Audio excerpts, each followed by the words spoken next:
who frequently also know nothing about the things of which they sing. One morning it was bought.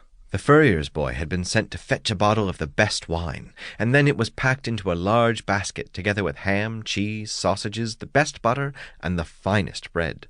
The furrier's daughter herself packed the basket. She was so young, so pretty. Her brown eyes laughed, and there was a smile on her lips, which seemed as expressive as her eyes.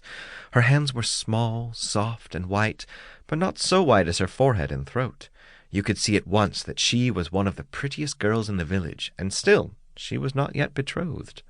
When the party drove out into the woods, the basket lay in her lap. The neck of the bottle peeped out from the folds of the white tablecloth.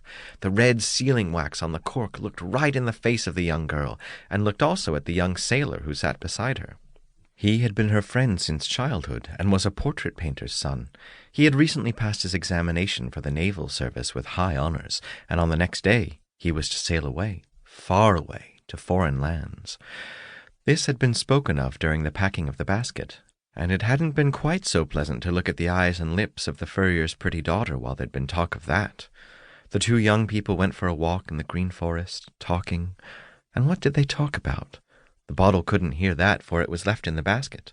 A long time passed before the basket was unpacked, but when it was apparent that some pleasant thing had happened in the meantime, for all eyes were filled with happiness, particularly those of the furrier's daughter, though she said less than the others, and her cheeks blushed like two red roses. The father unwrapped the bottle and took up the corkscrew.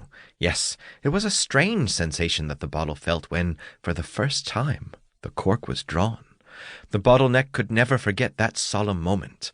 It said "pop" as the cork was pulled out, and then the wine gurgled when it flowed into the glasses. "A toast to the betrothed," said the father, and every